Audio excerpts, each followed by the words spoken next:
Hello friends, आज top 30 classes आपका स्वागत है।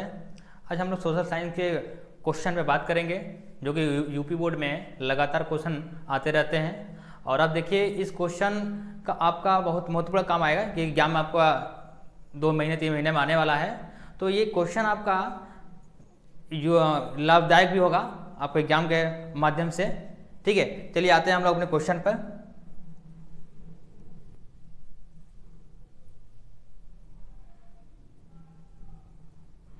देखिए, ये आपका क्वेश्चन सामने है। इसमें आपका पहला क्वेश्चन दिया हुआ है कि जर्मनी और इटली के एकीकरण के समय फ्रांस का शासक कौन था। तो इसमें आपका ऑप्शन दिया हुआ है। पहला आपका ऑप्शन दिया है नेपोलियन बोनापार्ट है, दूसरा आपका नेपोलियन सेकेंड है, लेकिन यहाँ बना लीजिएगा नेपोलियन थर्ड, नेपोलियन थर्ड बना लीजिएगा।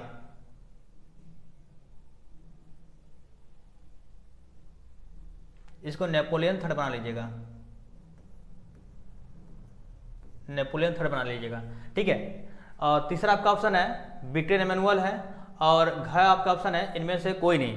तो इसके 4 ऑप्शन दिए हुए हैं, इन चारों ऑप्शन में से आपको सही ऑप्शन को चॉइस करना है। ठीक है, देखिए, तो इसमें से आपका सही ऑप्शन क्या हो सकता है, जर्मनी और इटली के एकीकरण के समय फ्रांस का शासक कौन था। तो आपका जो सेकेंड ऑप्शन होगा वो आपका सही होगा, क्योंकि नेपोलियन जो था जर्मनी और इटली के एकीकरण समय उस समय का शासक था। ठीक है, तो आपका जो ऑप्शन होगा वो सही, ये सेकेंड वाला होगा। ठीक है, इसी तरह से आपका दूसरा जो आप क्वेश्चन है कि काउंट काबूर को विक्टर एमेनुअल ने किस पद पर नियुक्त किया था। तो इसमें भी आपको 4 ऑप्शन दिया हुआ है, तो आपको 4 ऑप्शनों में से सही ऑप्शन को चॉइस करना है। ठीक है, तो पहला आपका दिया है इसमें सेनापति है, दूसरा है फ्रांस में राजदूत, या तीसरा आपका प्रधानमंत्री, और चौथा गृह मंत्री। तो इन चारों ऑप्शन में से आपका सही ऑप्शन को बताना है कि सही ऑप्शन आपका कौन सा होगा। ठीक है, तो इसलिए देखें यहाँ पर आपका सही ऑप्शन जो हो जाएगा आपका ये तीसरा ऑप्शन हो जाएगा, ये प्रधानमंत्री होगा। ठीक है, काउंट काबूर को विक्टर एमेनुअल ने जो पद दिया था वो प्रधानमंत्री को दिया था। ठीक है, और तीसरा आपका जो क्वेश्चन है आपका मेजनी का, तीसरा है मेजनी का संबंध किस संगठन से था, यानी मेजनी जो सब मेजनी इसका पूरा नाम है। तो इसलिए आपके क्वेश्चन दिया है कि मेजनी का संबंध किस संगठन से, ये संगठन है इसका बताना है कि संगठन का संबंध है। ठीक है, देखिए, ये आपका पहला है लाल सेना है, कार्बोनिनी है, और उसके बाद फ्लिक है और डायट है।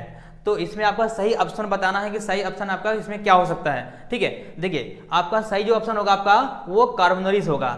जो मेजनी का संबंध है वो कार्बोनिल संगठन है, ये इसका संबंध इसी संगठन से था। ठीक है, ये आपको क्वेश्चन शायद 2022 और 23 में पूछा हुआ था कि मेजनी का संबंध किस संगठन से है। तो मेजनी का संबंध आपका देखेंगे तो ये आपका कार्बोनिल संगठन से इसका रिलेट है। ठीक है, और चौथा आपका क्वेश्चन है फ्रैंकफर्ट की संधि, फ्रैंकफर्ट की संधि कब हुई थी। और इसमें भी आपको ऑप्शन दिया है, आप सही ऑप्शन को चॉइस करके आपको बताना है कि इसमें सही ऑप्शन क्या हो सकता है। ठीक है, तो पहला आपका है 1864 में हुआ था, या 1866 में हुआ था, या 1870 में हुआ था, या 1871 में हुआ था। तो इसमें आपको सही ऑप्शन को बताना है कि कौन सा फ्रैंकफर्ट संधि हुआ था, किस सन में हुआ था। तो आपको सही सन को बताना है। ठीक है, तो देखिए, आपका जो सही ऑप्शन जो होगा वो आपका 1871 में हुआ था फ्रैंकफर्ट संधि। ठीक है, तो इसमें से एक क्वेश्चन आपको पूछता है कि वियना संधि कब होता है। इसमें से कभी कभी आपका एक बोर्ड एग्जाम पूछा हुआ है कि वियना संधि कब हुआ था, वियना संधि। तो ये आपका वियना संधि जो हुआ था वो 1815 में हुआ था नेपोलियन के समय, क्योंकि 1815 में देखें तो वाटरलू का युद्ध भी हुआ था, वाटरलू का युद्ध भी हुआ था, ये युद्ध हुआ था जिसमें नेपोलियन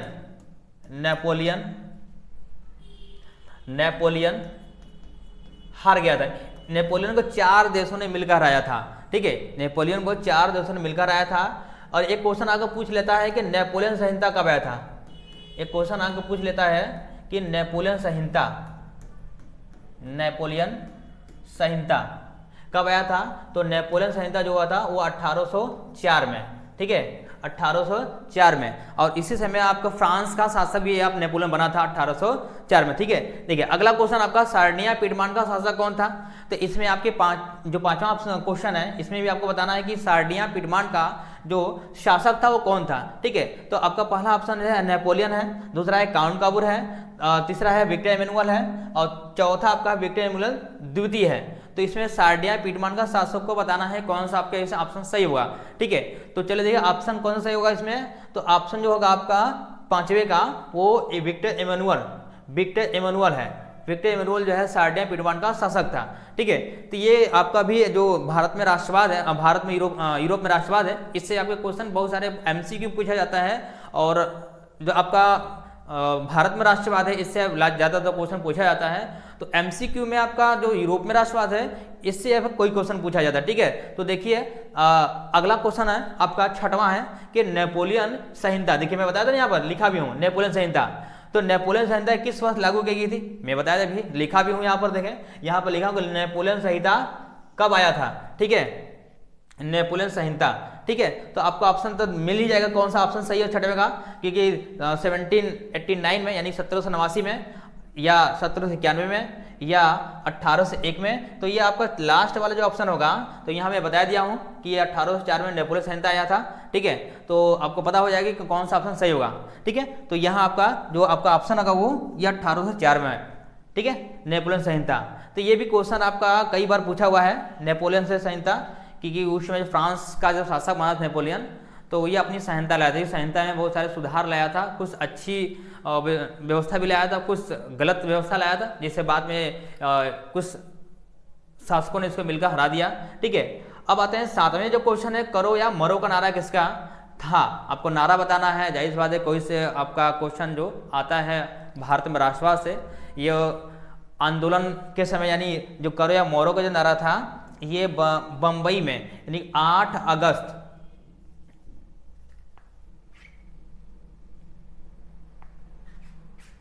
8 अगस्त को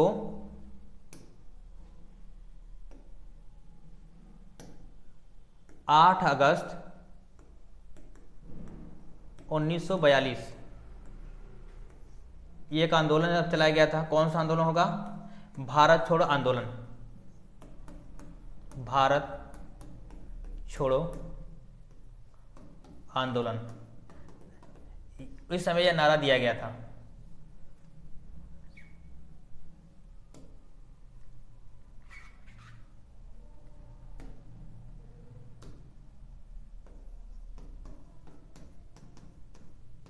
भारत छोड़ो आंदोलन। तो इस समय यह नारा दिया गया था, बताना है किसका यह नारा है। ठीक है, करो या मरो का नारा किसका है यह बताना है। ऑप्शन दिया है सुभाष चंद्र बोस है, महात्मा गांधी का है, या भगत सिंह का है। ठीक है, और लास्ट है चंद्रशेखर आजाद। तो इसमें आपके सही ऑप्शन बताना है, इसमें कौन सा सही ऑप्शन होगा, ये नारा किसका है, ये कब दिया गया था, या उस समय कौन सा आंदोलन चल रहा था कि ये आंदोलन, इस आंदोलन के दौरान यानी उस आंदोलन के दौरान वो नारा दिया गया था। तो देखिए आपका ऑप्शन जो हो जाएगा ये दूसरा होगा, यानी ख, महात्मा गांधी के द्वारा दिया गया था, करो या मरो, क्योंकि उसमें 8 अगस्त 1942 को लास्ट टाइम आंदोलन चलाया गया था। तो गांधी जी पूरी तरह से अब हिंसा के उतर आए थे। तो इन्होंने कहा कि या तो करो या तो मरो, या तो भारत को आज़ाद कराओ या तो मर जाओ। ठीक है, तो इसलिए उस समय ये नारा दिए थे, करो या मरो का। ठीक है, ये आपका ऑप्शन हो जाएगा महात्मा गांधी। ठीक है, आते हैं 8वें क्वेश्चन पर कि वंदे मातरम गीत किसके द्वारा लिखा गया था। अब ये आपका लास्ट जो चैप्टर है भारत में राष्ट्रवाद, उसमें आपका दिया हुआ है वंदे मातरम गीत बंकिम चंद्र चट्टोपाध्याय के द्वारा ये गीत लिखा गया, पुस्तक लिखा गया। ठीक है, वंदे मातरम। ठीक है, वंदे मातरम गीत किसके द्वारा लिखा जाता है, बंकिम चंद्र चट्टोपाध्याय। तो ऑप्शन आपको यहां दिया होगा।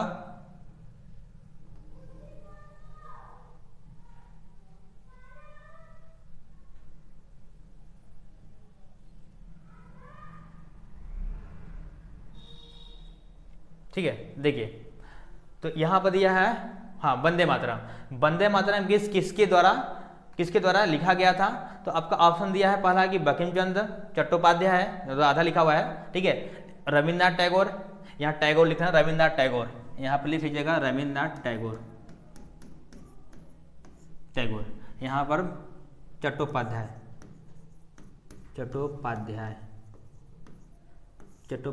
ठीक है, तो ये आपके 4 ऑप्शन है। तो अब चारों ऑप्शन में से आपको बताना है कौन सा ऑप्शन सही होगा। तीसरा है अरविंदनाथ, चौथा इनमें से कोई नहीं। तो कौन सा आपका इसमें ऑप्शन सही है, आपको सही ऑप्शन को बताना है। तो आपको पता होगा कि वंदे मातरम गीत किसके द्वारा लिखा गया है, तो ये वंदे मातरम की जो है बंकिम चंद्र चट्टोपाध्याय के द्वारा लिखा गया है। इनकी एक पुस्तक है आनंद मठ।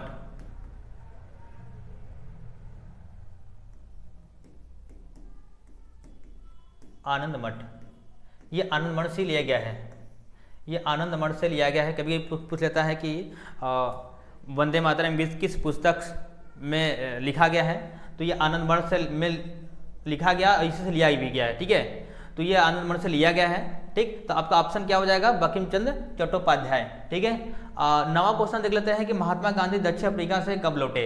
ये क्वेश्चन भी कई बार आपको पूछा हुआ है कि महात्मा गांधी अफ्रीका कब गए थे, रिटर्न कब हुआ था, उनकी वापसी कब हुई थी भारत। तो इसमें आप देखेंगे तो बहुत कई क्वेश्चन इससे पूछा हुआ है कि जब गांधी जी 1915 में यानी 9 जनवरी 1915 को रिटर्न हुए थे, तो पहली बार ये चंपारण गए थे। क्योंकि उस समय क्या था चंपारण में, मैं बताऊं थोड़ा सा इनके बारे में। चंपारण की बात करें तो चंपारण में पहली बार 3 आंदोलन, यानी गांधी जी के द्वारा चला शुरुआती आंदोलन था, वो 3 आंदोलन था। तो एक तो पहला आपका था चंपारण था, दूसरा आंदोलन था खेड़ा, और तीसरा था अहमदाबाद। ये 3 आंदोलन था गांधी जी के शुरुआती, और ये तीनों आंदोलन आपका पहला 1916 में यानी 9 जनवरी 1915 को गांधी जी का भारत में वापसी हुई, और पहली बार वो चंपारण गए थे। चंपारण में था किसान, यानी किसानों के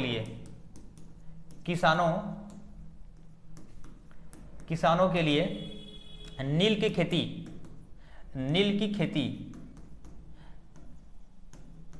की खेती के लिए आंदोलन चलाया गया था। ठीक है, कि ये कब चला था, ये पहला आपका था 1917 में हुआ था, ये दूसरा था 1918 में था, और ये तीसरा भी था 1918 में। ये तीनों आंदोलन इंपॉर्टेंट है, पूछा जाता है गांधी जी का आंदोलन कि गांधी जी के शुरुआती आंदोलन कौन थे, इन तीनों आंदोलनों के बारे में स्पष्ट कीजिए।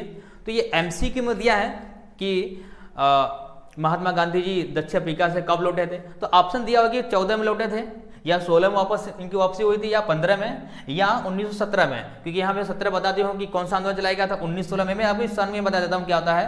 देखिए, जो ऑप्शन होगा वो तीसरा ऑप्शन आपको सही होगा।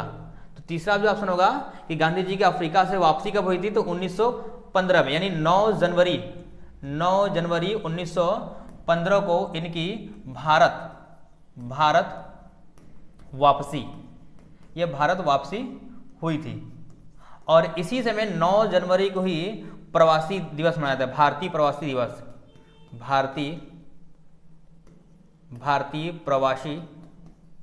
दिवस के रूप में मनाया जाता है। ध्यान रखिएगा, ये भी क्वेश्चन पूछा जाता है कि भारतीय प्रवासी दिवस कब मनाया जाता है। तो ये भारतीय प्रवासी दिवस 9 जनवरी को मनाया जाता है। किसके, क्योंकि उसमें गांधी जी भारत वापस आए थे। ठीक है, कभी कि पूछ ले गांधी जी अफ्रीका गए कब थे, यानी अफ्रीका यानी दक्षिण अफ्रीका कब गए थे, ये कब गए थे, तो ये गए हुए थे 1893 में। 1893 लगभग 20-22 साल लगभग वहाँ पर अफ्रीका में रहे। ठीक है, और वहाँ पर एक सिलसिले से गए थे, एक साथ उनके दोस्त थे, किसी केस के सिलसिले में अफ्रीका में गए थे। अफ्रीका में गोरे और काले के बीच जो है भेदभाव चल रहा था, तो उसी समय गांधी जी अफ्रीका में बड़े स्तर पर एक आंदोलन भी चलाए थे। ठीक है, तो वहीं से गांधी जी को प्रसिद्धि मिली थी, क्योंकि भारत में उसमें किसी को पता नहीं थे गांधी जी के बारे में। लेकिन जब यहाँ आए 1916 में, देखो ये तो वापसी इनकी 1915 में हुई थी भारत, लेकिन यहाँ चंपारण कब गए थे, 1916 में। ये 1916 में इनकी पूरे 1 साल जो है 1 वर्ष चंपारण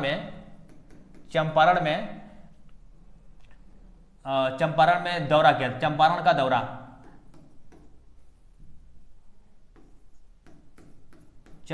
दौरा। तो दौरा का मतलब यह है कि उस समय जब गांधी जी को यह पता चला कि चंपारण में किसानों के खेतों में, यानी कि उनकी जो भूमि थी, जबरदस्ती अंग्रेजों के द्वारा लेकर छीन कर उनसे जबरदस्ती खेती कराई जाती थी नील की। वो भी कितना, जो नील की खेती करवाया जाता था वो 3/20 हिस्से पर। इसी को कहा गया था 3 कठिया पद्धति। इन्हीं को कहा गया 3 कठिया पद्धति, ये कहा गया। क्योंकि ये किसानों की भूमि थी, एक बार अगर नील खेती हो जाए, उगा दिया जाता तो वो भूमि बंजर हो जाती थी। इसलिए किसानों के द्वारा ये वहाँ पर गांधी जी के एक महत्वपूर्ण सहयोग था उनका, ताकि वहाँ पर उनको न्याय मिल पाए। ठीक है, चलिए ठीक है, ये आपका ये ऑप्शन रहा, ध्यान रखिएगा। तो ये आपका ऑप्शन जो हो जाएगा कि महात्मा गांधी अफ्रीका से कब लौटे थे, तो ये आपको 1915 में हो जाएगा। ठीक है, देखो 1916 में एक और बात कर तीन चीज याद करिएगा। एक तो 1916 में देखेंगे तो आपका बेचू की भी स्थापना हुआ था, बेचू की भी स्थापना हुआ था। आपका लखनऊ समझौता भी हुआ था, लखनऊ समझौता हुआ था। और 1916 में ही अधिवेशन, लखनऊ अधिवेशन, लखनऊ अधिवेशन हुआ था, अधिवेशन हुआ था। तो तीन चीज़ें याद रखिएगा, क्योंकि 1916 में ये तीन घटनाएं हुआ था।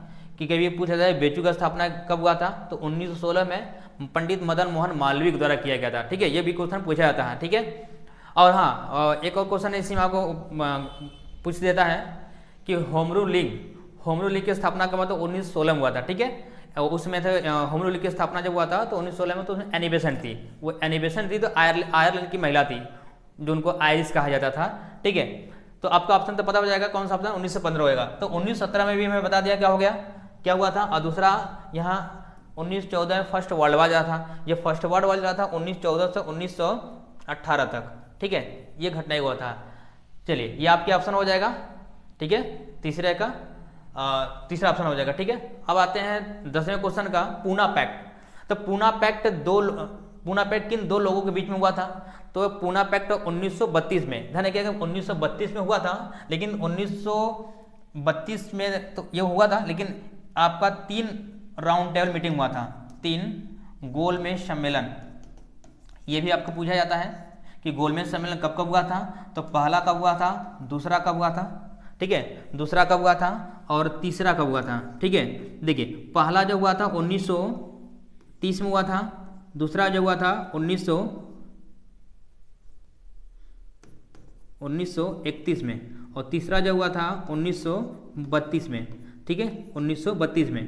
तो ये 3 गोलमेज सम्मेलन हुआ था। ये भी आपको पूछा जाता है कि 3 गोलमेज सम्मेलन कब कब हुआ था, या पूछ जाएगा कि सेकेंड गोलमेज सम्मेलन कब हुआ था, या तीसरा पूछ जाएगा कि थर्ड गोलमेज सम्मेलन कब हुआ था। कभी एक क्वेश्चन ये पूछ जाता है कि तीनों गोलमेज सम्मेलन में भाग लेने वाले गए, तीनों गोलमेज सम्मेलन में भाग लेने वाले कौन थे, तो ध्यान है कि तीनों गोलमेज सम्मेलन भाग लेने वाले थे हमारे अंबेडकर ये थे। अब ये कभी कभी क्वेश्चन पूछा था कि किस गोलमेज सम्मेलन में गांधी जी हिस्सा लेने गए थे, तो ध्यान रखिएगा ये सेकेंड गोलमेज सम्मेलन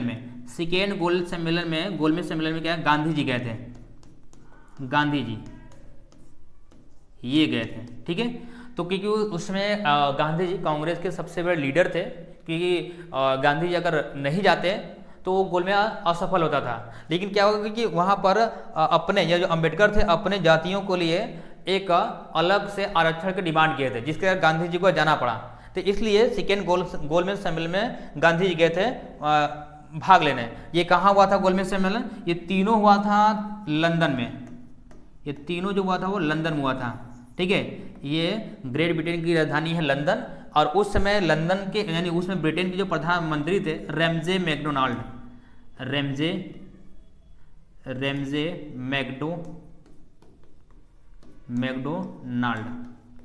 ये थे। ध्यान कि ये भी आपके कोई क्वेश्चन पूछ लिया जाता है। ठीक है, उस समय जब गोलमेज सम्मेलन हुए थे तो उस समय के प्रधानमंत्री कौन थे ब्रिटेन के, तो लंदन ये थे हमारे रैमजे मैकडोनाल्ड। ठीक है, तो ये आपके कुछ क्वेश्चन नॉलेज के लिए है, जो कि आपके बहुत सारे कॉम्पिटेटिव भी क्वेश्चन पूछा जाता है। कंपटीशन में आप बैठेंगे तो ये क्वेश्चन आपको कई बार उठा दे देता है कि ध्यान रखिएगा। अब आते हैं यहाँ पर, हाँ, तो आपका ऑप्शन क्या हो जाएगा इसमें, पूना पैक्ट किन 2 लोगों के बीच में हुआ था, ध्यान रखिएगा। यहाँ ऑप्शन में 2 लोगों के बीच पूछा है, तो गांधी जी और अंबेडकर के बीच में हुआ था। ये आपका ऑप्शन हो जाएगा, गांधी जी और अंबेडकर के बीच में पूना पैक्ट हुआ था। ठीक है, तो आपका तीसरे का ऑप्शन जो कि सही होगा। ठीक, ध्यान रखिएगा। अब आते हैं 11वें क्वेश्चन पर कि सविनय अवज्ञा आंदोलन कब चलाया गया था। ये भी आपका क्वेश्चन कई बार पूछा है। सविनय अवज्ञा आंदोलन 12 मार्च 1930 को ये शुरुआत हुआ था सविनय अवज्ञा आंदोलन, और ये लगभग देखिए गांधी जी, इसको हम सभी ने नमक सत्याग्रह के नाम से भी जाना जाता है, ठीक है, क्योंकि इस नमक सत्याग्रह 12 मार्च 1930 को चलाया गया था, क्योंकि उस समय अंग्रेजों के द्वारा नमक पर भारी मात्रा में टैक्स लिया जाता था और उनकी जो राजस्व की प्राप्ति थी बहुत ज़्यादा टैक्सेस नमक से मिलती थी। तो इसलिए गांधी जी 1930 में, यानी आपका जो ऑप्शन होगा वहां पर, जो ऑप्शन होगा इसका 11वें का दिया होगा कि 1920 में हुआ था या 1927 में हुआ था या 1930 में हुआ था या 1932 में हुआ था। तो आपका जो ऑप्शन होगा वो 1930 में हुआ था, ठीक है। तो ये हुआ था आपका 12 मार्च को, 12 मार्च 1930 को, ठीक है, सविनय अवज्ञा आंदोलन। यानी ये ऐसा आंदोलन था जहां पर अंग्रेजों के द्वारा नमक पर टैक्स लगाया गया था, ठीक है। तो इसलिए गांधी जी अपने 78 लोगों को यानी सहयोगियों को लेकर दांडी पहुंचे थे और दांडी पहुंचकर 6 अप्रैल 1930 को ये कानून तोड़ा था नमक बनाकर, यानी एक मुट्ठी भर नमक लेकर कानून तोड़ा था, ठीक है। तो ये आपका ऑप्शन जो होगा वो 1930 में हो जाएगा, ठीक है। अब आते हैं 12वें क्वेश्चन पर।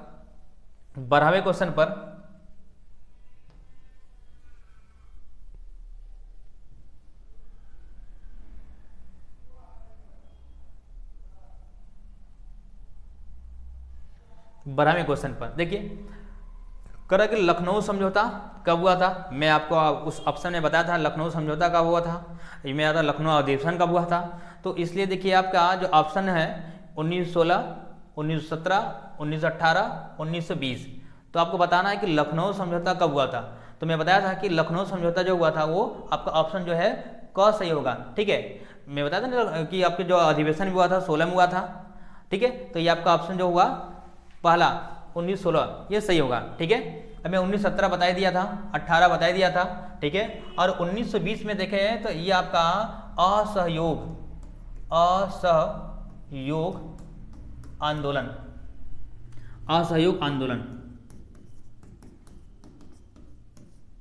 शुरू किया गया था, ठीक है, 1920 से 1922, ठीक है। और 1922 में घटना हुआ था एक घटना हुआ था, एक घटना, वो कौन सा घटना था? चोरी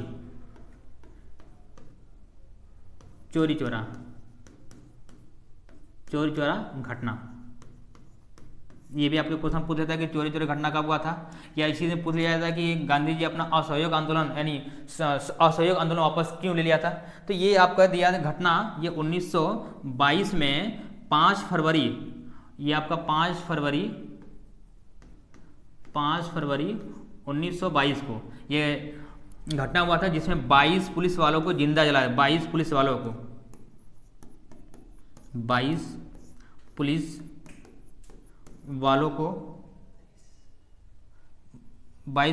को जिंदा जला दिए थे, जला दिया गया था, जिसके कारण गांधी जी नाखुश होकर जो इस आंदोलन को वापस ले लिया था, ठीक है। ये क्वेश्चन अगर पूछा जाता है कि गांधी जी अपना असहयोग आंदोलन क्यों स्थगित कर दिया था, कारण ये रहा कि 5 फरवरी 1922 को ये घटना हुआ था। ये कहाँ हुआ था? गोरखपुर में, यूपी का एक जिला है। जो घटना हुआ था ये घटना हुआ था गोरखपुर में, ये गोरखपुर में हुआ था, ठीक है। क्योंकि उस समय बहुत शांतिपूर्वक क्रांतिकारी आंदोलन करते जा रहे थे, लेकिन भीड़ पर पुलिस वालों ने गोली चला दिया। गोली चलाने पर वहां पर 3 लोगों की मृत्यु हो गई, तत्काल तुरंत मृत्यु हो गई थी, जिसके कारण भीड़ आक्रोशित होकर पूरे पुलिस वालों को थाने में ले जाकर बंद कर उन्हें जिंदा जला दिया गया था। तो इस घटना से, क्योंकि गांधी जी ये बोले थे कोई हिंसा नहीं करेगा, लेकिन वहाँ पे हिंसा मजबूरन उनको करना पड़ा, जिसके कारण गांधी जो है इनको बहुत आहत पहुंचा और इसी घटना के कारण गांधी जी अपने असहयोग आंदोलन को स्थगित कर दिया था। ये क्वेश्चन भी आपकी कई बार पूछा हुआ है और रिटर्न में भी आता है लिखने के लिए और MCQ में आता है, तो ध्यान रखिएगा, ठीक है। तो आपका ऑप्शन क्या हो जाएगा? 19 आपका ऑप्शन क्या हो जाएगा?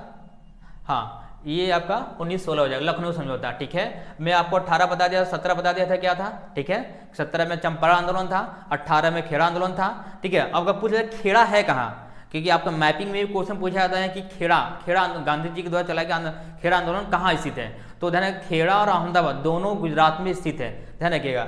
यहीं पर यानी चंपारण ये आपका बिहार में है, ये आपका चंपारण कहाँ पर आ जाएगा, ये आपका बिहार में हो जाएगा।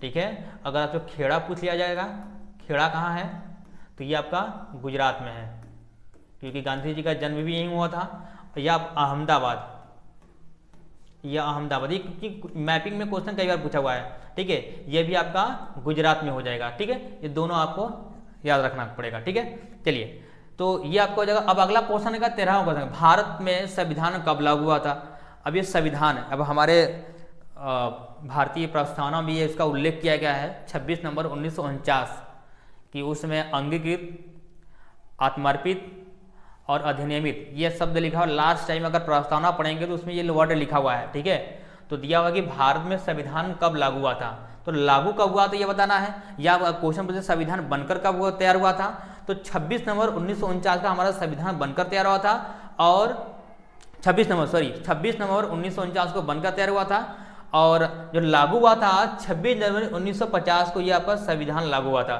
तो क्वेश्चन कभी कभी आपको कंफ्यूज कर देता है कि बनकर कब तैयार हुआ था, बनकर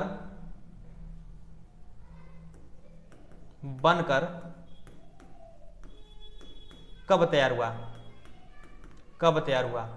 तो ये भी कभी कोई क्वेश्चन आपका कंफ्यूज कर देता है, लेकिन बहुत सारे बच्चे कंफ्यूज हो जाते हैं कि लागू कब हुआ था और बनकर कब तैयार हुआ था। तो बनकर जब तैयार हुआ था, वह 26 नवंबर 1949 को ये बनकर तैयार हुआ। ठीक है, लेकिन लागू जब किया गया था वो 26 जनवरी 1950 को। इस समय हम पूरी तरह से गणतंत्र हो गया था। गणतंत्र मतलब किसी का हम गुलाम नहीं थे। ठीक है, ध्यान रखिएगा। तो आपका जो ऑप्शन होगा वो 26 जनवरी 1950 को। ठीक, अब आते हैं अगले क्वेश्चन पर, गांधी और इरविन समझौता कब हुआ था। ये सबसे मोस्ट इंपोर्टेंट क्वेश्चन है, क्योंकि गांधी जी और इरविन के समक्ष एक समझौता हुआ था। गांधी जी अपने एक पत्रिका में लिखा, या शायद ध्यान नहीं आ रहा है वो कौन सा पत्रिका है, क्योंकि गांधी जी अपने एक पत्रिका के माध्यम से इरविन के समक्ष एक 11 मांगों का डिमांड किए थे कि अगर हमारे 11 मांगों को पूरा कर लेते हैं तो हम आंदोलन, यानी कि हम सविनय अवज्ञा आंदोलन नहीं चलाएंगे। ठीक है, लेकिन क्या हुआ कि इरविन जो है गांधी जी की बातों को नहीं माना, और लास्ट में गांधी जी जो है सविनय अवज्ञा शुरुआत किए थे। ठीक है, तो गांधी इरविन समझौता, अभी दोनों बीच में समझौता को मैं बताया था समझौता, तो कह रहा है कि 1931 में कब हुआ था, या 1932 में हुआ था, 1933 में हुआ था, या 1934 में। ठीक है, तो 1931 में आपका गांधी जी और इरविन के समक्ष यह समझौता हुआ था। ठीक है, गांधी इरविन समझौता कब हुआ था, तो आपका ऑप्शन हो जाएगा 1931 में, क्योंकि भी आपका ये गोलमेज सम्मेलन भी है, सेकेंड गोलमेज सम्मेलन। ठीक है, ये आपका थर्ड गोलमेज सम्मेलन हो जाएगा। ठीक है, क्योंकि मैं बताया था आपका पीछे। ठीक है, ये आपका ऑप्शन हो जाएगा गांधी इरविन समझौता 1931 में। अब आते हैं 15 नंबर क्वेश्चन पर कि राष्ट्रीय वन नीति कब घोषित की गई थी। ठीक है, ये क्वेश्चन दिया है कि राष्ट्रीय वन नीति कब घोषित की गई थी, तो आपका ऑप्शन दिया है 1952 में हुआ था, या 1953 में हुआ था, या 1992 में हुआ था, या 1995 में हुआ था। तो ये आपके ऑप्शन दिया हुआ है, आपको सही ऑप्शन को बताना है कि कौन सा सही ऑप्शन इसमें होना चाहिए। ठीक है, देखिए, तो इसमें आपको जो राष्ट्रीय वन नीति है 1992 में राष्ट्रीय वन नीति, क्योंकि उस समय जंगलों को बहुत तेजी से काटा जा रहा था, तो इसलिए इस नीति को लाया गया ताकि हम वनों को कटाई को रोक सके। ठीक है, वनों का संरक्षण, यानी कि आज के समय में जब देखें तो हमारे यहाँ वनों की संख्या बहुत तेजी से कम होती जा रही है, क्योंकि वनों को इतनी तेजी से काटा जा रहा है कि हमारे यहाँ जो पृथ्वी का तापमान है वो भी बढ़ता जा रहा है। तो इसलिए इस नीति को लाया गया ताकि हम वनों की कटाई को रोक सकें। ठीक है, तो आपका जो ऑप्शन होगा वो 1952 में होगा। ठीक है, तो एक क्वेश्चन आपको 1992 पूछा हुआ है, 1992 दिया ऑप्शन में। ठीक है, तो 1992 में एक घटना हुआ था आपका पृथ्वी सम्मेलन, पृथ्वी सम्मेलन हुआ था, पृथ्वी सम्मेलन 1992 में। ये भी क्वेश्चन आपको पूछा था, आपकी चैप्टर में दिया हुआ भी है। एक आपका पृथ्वी सम्मेलन, एक और क्वेश्चन है जिसमें आपको पूछा जाता है। तो 1992 में पृथ्वी सम्मेलन हुआ था। ठीक है, तो आपके इसमें राष्ट्रीय वन नीति जो ऑप्शन होगा वो 1992 होना। ठीक है, 1992। देखिए यहाँ दिया हुआ है। ठीक है, ये दिया हुआ है यहाँ कि 16वें क्वेश्चन में दिया हुआ है कि ये पृथ्वी शिखर सम्मेलन में बताया ना, यहाँ दिया हुआ 1992। तो यहाँ पूछा हुआ कि पृथ्वी शिखर सम्मेलन का आयोजन कब हुआ था। यहाँ ऑप्शन दे दिया है, मैं बता भी दिया कि ऑप्शन कौन सा होना चाहिए। तो यहाँ ऑप्शन 1972 में दिया है, या ऑप्शन 1992 में दिया है, या 1980 में दिया है, या 1998 में। तो यहाँ ऑप्शन बता दिया हूँ कि ऑप्शन कौन सा होना चाहिए। तो ये ऑप्शन दिया है कि 1992 में पृथ्वी शिखर सम्मेलन, ये पृथ्वी शिखर सम्मेलन हुआ था। ठीक है, तो 1992 ये क्वेश्चन आपका कई बार पूछा है कि पृथ्वी सम्मेलन कब हुई थी। ठीक है, तो ध्यान है कि 1992 में पृथ्वी शिखर सम्मेलन हुआ था। ठीक, अब आते हैं 17वें क्वेश्चन पर।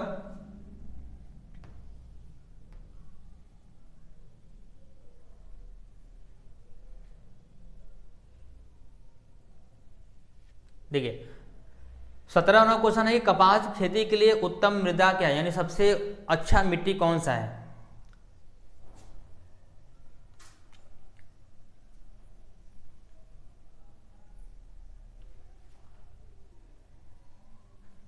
चलिए ठीक है, देखिए अब यहाँ दिया है कि 17वें क्वेश्चन में कपास खेती के लिए, अब यानी कपास की खेती के लिए सबसे अच्छी प्रकार की मिट्टी कौन सी है, तो मैं आपको यहाँ बता देता हूँ। कपास के खेती के लिए,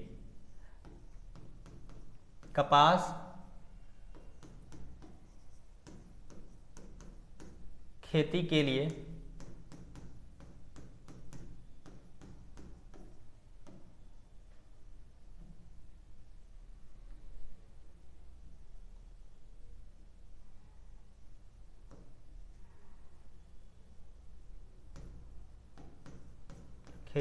सबसे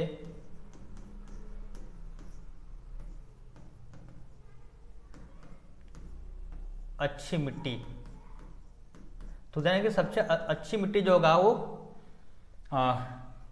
काली मिट्टी, जिसे बोलते हैं काली मिट्टी। हाँ, एक बार यानी इसमें दो क्वेश्चन बच जाएंगे कि काली मिट्टी को किसी और एक और नाम से जाना जाता है। तो काली मिट्टी का जो दो नाम है, एक इसका नाम है रेगुड़ मिट्टी, रेगुड़ मिट्टी या कपासी मिट्टी, कपासी मिट्टी, ये आपका नाम हो जाएगा क्योंकि पूछा जाता है कपासी मिट्टी, याद रखिएगा। ठीक है, तो कपास खेती के लिए उत्तम मृदा के नाम ही आपका ऑप्शन दिख रहा है, कौन सा ऑप्शन सही है। ठीक है, तो आपका काली मिट्टी सबसे उत्तम होगा कपास की खेती के लिए। ठीक है, ध्यान रखिएगा ये कि आप कई बार ये क्वेश्चन आपका दिया हुआ है कि शायद 2022 में और 24 में क्वेश्चन शायद दिया था MCQ में। ठीक है, तो कपास की खेती के लिए अगर आपका अगर क्वेश्चन आ जाता है तो कपास की खेती के लिए सबसे अच्छा मिट्टी कौन सा है, तो काली मिट्टी है। तो अब क्वेश्चन बोले काली मिट्टी को किसी एक और नाम से जाना था, या क्वेश्चन आपको दे देगा कि रेगुड़ मिट्टी किसे कहा जाता है। ठीक है, तो यहाँ रेगुड़ मिट्टी दे देते हैं, तो रेगुड़ की मिट्टी को ही हम काली मिट्टी कहते हैं, या काली मिट्टी को ही कपासी मिट्टी बोला जाता है। ठीक है, ये आपके कई नाम है, तो याद रखिएगा। ठीक है, तो चलिए ठीक है, लास्ट क्वेश्चन आपका जो होगा 18 वाला करेक्ट, भारत में सबसे अधिक कौन सी मिट्टी पाई जाती है। तो भारत में जो मिट्टी है वो किस प्रकार का पाई जाती है, आपको देखेंगे उत्तर का भारत का उत्तर का मैदान,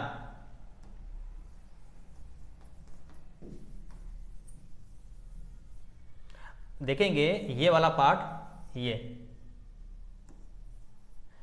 वाला पार्ट देखेंगे, ये अब यहाँ आपको मिलेंगे उत्तर का मैदान, ये उत्तर का मैदान है। ठीक है, क्योंकि ये वाला आपका क्षेत्र जो होता है, ये मिट्टी जो होती है वो जलोढ़ होती है, जलोढ़। अब यानी जलोढ़ क्या होता है, क्योंकि बहुत सारे बच्चों को पता नहीं है कि जलोढ़ क्या होता है। यानी जलोढ़ में जो नदियों उधर लाई गई मिट्टी होती है। ठीक है, क्योंकि ये जितने भी आपको उत्तर वाला मैदान है, ये वाला जो मैदान है ये जलोढ़ मृदा से बना है। ठीक है, ये जलोढ़ मृदा का क्षेत्र है, जहां पर ये इस क्षेत्र में खेती सबसे अच्छी प्रकार की होती है, यानी खेती सबसे अच्छी होती है, अच्छी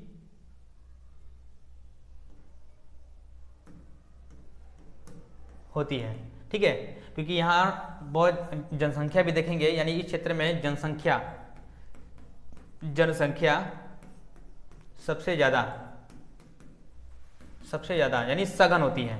क्योंकि यहाँ पर आप देखेंगे तो खेती के लिए आपकी मिट्टी भी उपयुक्त होती है, यहाँ पानी की सुविधाएं होती हैं, क्योंकि ये क्षेत्र ऐसा होता है कि जो उपजाऊपन होता है, तो इसलिए यहाँ पर देखें तो जनसंख्या भी ज़्यादा निवास करेंगे। तो आपका ऑप्शन जो हो जाएगा कि ये भारत में सबसे जो अधिक मिट्टी होगी आपका जलोढ़ मृदा वाला होगा, जलोढ़ मृदा, यानी कि नदियों के द्वारा लाई गई मिट्टी ही जलोढ़ मृदा होती है।